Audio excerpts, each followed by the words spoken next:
Hey everybody, hey Driven Autism Dads, it's Kyle Jetzel. Today I want to do a quick video about the three types of autism dads. I came across a guy who was pretty upset at me recently because he didn't like what I was saying about different types of autism dads. And so we had a quick conversation, and I kind of want to just share some of the highlights with you. And just so you'll know right up front, I have been all three types of the three types of autism dads. So I don't want you to think that I'm hammering anybody here, because I've been each kind. And I just want to share kind of some highlights with you real quick about that. So I'm going to start with the first type of autism dad. A lot of autism dads, when they first find out about the diagnosis, in some cases there are dads who don't want it to be real. They fight with that. I wasn't one of those guys. I knew my son was different. The son that we had diagnosed first is more severe, so I knew something was going on with him. There was no question to me in my mind that he had some sort of mental issues going on. And for those of you that are upset at me for saying autism is a mental issue, then you can be upset all you want, because I have a son that's more severe. And believe me, you can call it a different ability all you want, but there's mental issues there that he has. It's not a different ability, it's a disability for him. But the first type of autism dad, I think, and this is what I started out as, is a victim. When I first got the diagnosis, I thought, this is great. Now that I know what's going on, I'll be able to get him the help that he needs. And we tried everything. We tried ABA, we did everything the doctors and the experts and everybody told us to do. We spent thousands and thousands and thousands of dollars, even to a point where we sent his poop over to France to get it looked at. I don't know what they did with it. I can't even remember. It's been so long ago. But I felt victimized by it, right? And I found myself kind of, I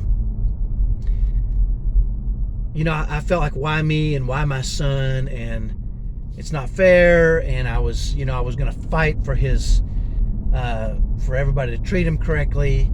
And I complained a lot. I called it venting. But let me tell you something, dads. If you're venting in a negative tone, that's complaining. And if you don't like it, I don't care. If you vent and it's negative, it's complaining. That's the definition of complaining, in a negative manner.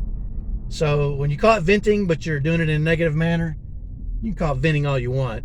It's complaining. And I learned that pretty early on. And you can identify a lot of these guys. And I was one of them. Back then it was forum boards. Now it's social media, Facebook. There's different support groups for autism dads and that kind of stuff. And guys get on there and they complain to each other. They call it venting. But it's mostly complaining, because that's what negative venting is, complaining. And I did it too. And what happens is the other guys come to their rescue. They say, you're a good dad, keep fighting, keep working hard. The problem with that, and this is what I see a lot, is that these guys connect with each other and they think everybody is in the same boat and there's no answer for the situation, that they're stuck. It is what it is. I hate that, by the way. It is what it is. All these other guys are validating me because they're struggling the same way I am. It's never going to change. There's nothing we can do. And they become victims to the stress and the strain and the challenges that come along with autism. So that's the first type. The second type, which is what I ended up moving to pretty quickly, I call the information junkie.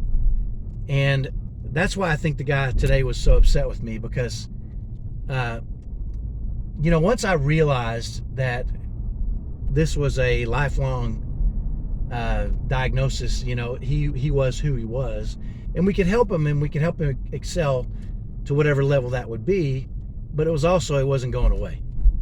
I became an information junkie, right? I started reading books, how to manage your autistic child, what to do to help them, all these things. And I read and I read and I read and I read and I read and I read, and I knew every book there was, and I'd read it multiple times, and I had highlighted it, and I'd gone through them, and I had really studied, and I became an information junkie. And I was always sure that the next book, right, or the next presentation I saw, or the next, event I went to where they talked about raising autistic kids, I'd get just the answer would come, right? Some magical answer. And so I was just ingrained in education. But it still didn't alleviate the stress and the strain, and it didn't help me manage the challenges that came with autism. I just became an information junkie. Now, I felt like I was better than the complainers, right? And the victims, because I wasn't a victim anymore, but I still wasn't solving any problems in our family. It was still stressful. We were still having the same challenges we had before. It wasn't to know all the information and to feel superior to everybody else because I knew all the information, wasn't really doing me any good as a father, and it wasn't doing my family any good. It wasn't helping for me to have all that information, right? And frankly, it even caused some problems between my wife and I, because I had all the information. I read all the books. I was trying to tell her how to do things, and we know that doesn't work, right? That's not going to work. That's when you can have relationship problems, because you think you know what to do because you've read all the books, and she thinks she knows what to do because she's there all day long, or she's in the middle of it, right? She's the nurturer, you're the disciplinarian. There's all kinds of things that can go wrong. So the first one is the victim. The second one was the information junkie. And the third one was, eventually I made a decision and became what I call a driven autism dad. A driven autism dad, in my mind, is a dad who's willing to do things, right? Not just read, not just learn, but actually apply things and really work at it and start to craft a plan to address the challenges in our family. And once I started doing that, once that became who I was, I'd read enough. You know what? You can read another book if you want to, but don't you have enough information where you should start doing something with it? I mean, start doing something with it. Apply it, try it, find out things that work. Try things that don't work, and when they don't work, throw them out and try new things, right? It's the doing, it becomes where I think you become driven, right? And in doing things, you start to learn what works and what doesn't work in your unique situation. The good news about that is there's principles that you can, once you learn and understand the principles, then a lot of the other stuff, as long as it falls within your principle and your values in your family, you're going to have great success, right? And you won't do things that are outside your the principles that you believe to be true, or the values that you have as a family. And those are different for every family. But so the three types are the victim, the information junkie, and the driven autism dad. Now I'm gonna warn you here. If you're in the victim mode, you can get out of that by starting to research and study. And if you're in the research and study in the information junkie mode, both of those are going to not serve you well. And let me tell you why. First of all, if you're a victim, you're just a victim and there's nothing you can do. And that's not going to serve you well as a dad. It's not going to serve your spouse, your wife, your kids, your typical kids, your kids on the spectrum. Being a victim is not helping anyone, especially you, right? Especially kids on the spectrum, your wife, your typical kids. I call them typical kids. I don't know a better way to say it. Some people call them neurotypical, whatever. Typical kids. You're going to be a victim, and victim mentality will never get you anywhere. It'll make you angry and bitter and frustrated because you feel like the whole world is against you. At least the long-term effects of that are that your kids can grow up with all the stress in the home. Your typical kids will want to escape. Once they're old enough to get out and get away from that stress and strain and the challenges that you haven't been able to manage and aren't managed well, they run. Okay? Same thing, and I've seen this in a lot of families. My sons that are on the spectrum are now 22 and 20. So I've watched and been involved with dads that stay victimized.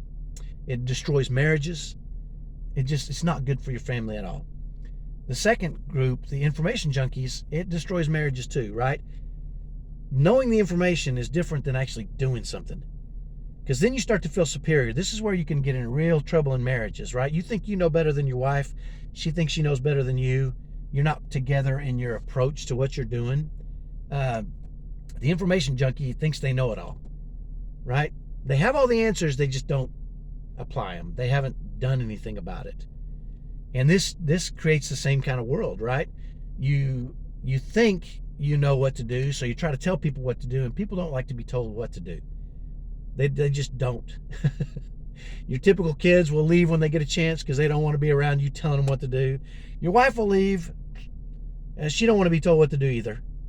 So in both of those cases, and it doesn't serve you or your child on the spectrum, it still creates a dynamic of pain and suffering, long-term pain and suffering. And I've seen that in families. With a driven autism dad, when you start to try things and you engage your family and engage your wife in helping and working together to create a world where everyone can thrive and where everyone can manage those situations and address those challenges and work through those challenges together, you create a tighter bond. Your family wants to be there. Your typical kids start to understand and watch you and watch your family, and you grow tighter as a family because you're working at it together, right? It'll bring you and your wife together closer. It'll bring you and your typical kids together closer. And that is what we have done as a family. And it's not because I have some special skills or like I'm average Joe at best. As a matter of fact, I'm a goofball. That's really what I am at my core. I'm pretty much average. I mean, I don't know how to say it any different. By definition, I'm average. I'm not, overly wealthy. I'm definitely not overly smart. I'm definitely not overly driven. I mean, I'm not terribly ambitious in a lot of things. I'm just average. And so, but I do know this. One of my main goals was to have a happy family, to have a loving marriage, have a relationship with my wife that was wonderful and beautiful, and have kids that wanted to be with me, right? And give them every chance to achieve their full potential, whatever that was. For my oldest two sons, I'm driving over to get my daughter at basketball, and my oldest two sons are at my house right now. Even though they have their own wives and have their own homes, they come over all the time to hang out because they want to be there. It's the kind of that's what you want to create, is a world where you want to be around your family. You love your wife. She loves you. You show that to each other. You want that in your family, right? At least I did. And that was what maybe made me unique, as I was willing to work at it. So if you're a victim, you don't have to be a victim, right? If you're an information junkie, there's one more step you need to take, and that's to apply the information. And if you don't know what to do, let me know. I can help. And then there's the Driven Autism Dad. Those are us dads who are just, we're going to make it happen. We're going to put the work in. We're not afraid of the work. We're going to put the work in because we know the value of happy families, and that is our goal. So hopefully that's helpful. Hopefully that's helped you not be so mad at me when I when I talk about some of these things. I will tell you this. If you want to fuss at me and scream at me and be angry at me for this, I don't care. I mean, go ahead. Doesn't really bother me. It shouldn't. I wouldn't think it would offend you because I've lived in all those situations, right? I know. It's not like I'm cracking on the victims. I've done that. And you know what? There's a lot of value in being a victim. I mean, there's a lot of value there. You get a lot of encouragement from others. They support you. When you vent and complain, people come to your rescue, and that's great, right? I know. I felt that. And there's also a lot of value in being an information junkie. At least you feel like you're doing something, right?